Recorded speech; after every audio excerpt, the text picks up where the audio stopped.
Bonjour à tous, Hervé Bernard, je suis directeur technique inclusion chez Handicap International. Bonjour, je suis Olivia Ruiz et je suis la voix de Frida adulte dans le film Hola Frida. Hola Frida, des murs se dressent devant toi. Hola Frida, tu t'envoles au-delà. Parce que c'est un film qui porte de nombreux messages qui me sont chers. D'abord, c'est un hommage à la différence.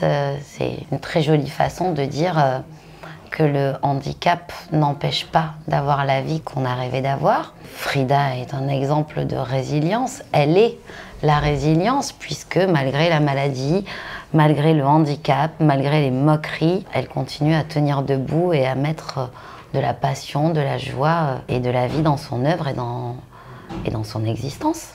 Handicap International tient à s'investir dans tous les projets qui viennent faire la promotion des personnes handicapées, qui viennent les mettre à l'écran, qui viennent les montrer, puisqu'on sait que la meilleure des sensibilisations, c'est de partager des moments avec les personnes handicapées, des moments de joie, des moments plus pénibles, mais en tout cas de les rendre visibles. Et c'est le grand challenge que Handicap International s'est donné, c'est de rendre visibles les personnes handicapées et de les mettre en pleine lumière.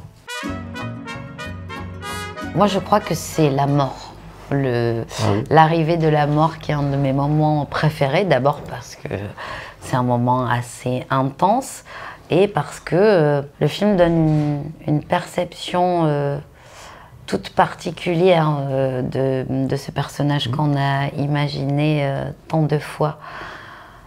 Ici, elle est au service finalement presque de Frida, puisque Frida ne va suivre la mort que le jour où elle l'aura décidé. Et puis que ce personnage est extrêmement beau, à la fois effrayant et en même temps plein de sensualité aussi. Donc voilà, je crois que c'est un des moments forts du film. Pour moi, le moment fort du film, c'est tous les moments de doute justement de Frida, avec ces questionnements qu'elle a avec son alter ego, et puis on la voit fragile, puis on la voit forte.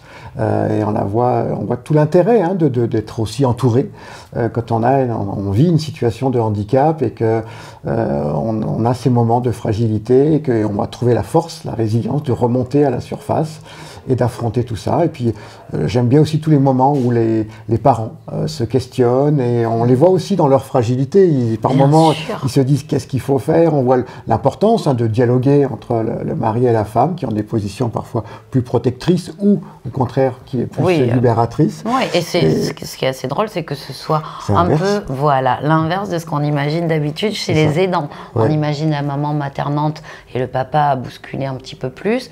Et là, c'est l'inverse et c'est très beau.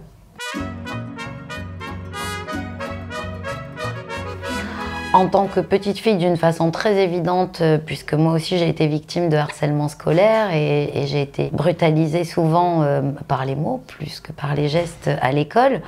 Donc je me reconnais complètement dans les souffrances de cette petite Frida. Et du coup, l'adulte que je suis a envie de se reconnaître aussi dans cette résilience.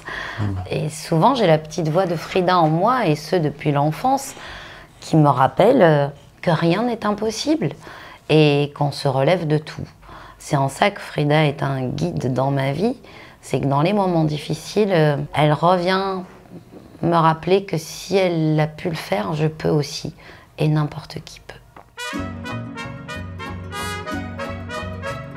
Il est essentiel que les personnalités comme Olivia s'engagent dans ces causes parce qu'on a besoin de voix, on a besoin d'exprimer. Aujourd'hui, il y a un tonnerre qui arrive contre ce mouvement de l'inclusion. On voit bien qu'il y a tout un mouvement qui vient remettre en question cette vision de la société qu'on a idéale, cette acceptation de la différence. Et donc, il est essentiel que tout le monde s'implique et tous ceux qui ont une voix, tous ceux qui, à un moment donné, peuvent influencer les jeunes générations, ceux qui votent, ceux qui ne votent pas, peu importe, mais en tout cas tous ceux qui auront un rôle demain à jouer pour maintenir notre société inclusive, parce qu'aujourd'hui c'est ça, c'est même plus de la faire devenir inclusive, c'est au moins de garder les acquis qu'on a, parce que vraiment on est dans une situation très fragile. Oui, et de continuer toutefois à essayer d'étendre un état d'esprit au maximum, qui est celui de se dire que effectivement nos différences physiques et mentales ne doivent pas nous éloigner, mais au contraire nous rapprocher. Je sais que c'est un message, pas un seul de mes concerts n'offre un moment particulier pour évoquer ce sujet-là. Certes, j'ai des chansons qui s'y prêtent, mais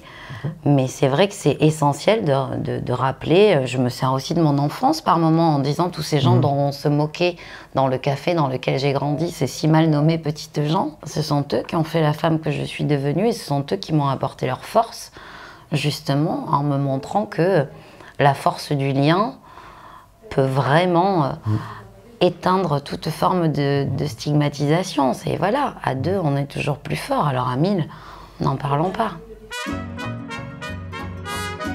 C'est l'amour de l'être humain qui me motive à m'investir dans ce genre de cause et encore plus depuis que je suis maman, puisque la nécessité de transmettre à mon enfant le fait que tous ceux EUX et ceux CE qui ne lui ressemblent pas ne doit pas être quelque chose d'effrayant, mais au contraire à percevoir comme une incroyable façon de s'enrichir et de mieux se comprendre et de mieux comprendre le monde.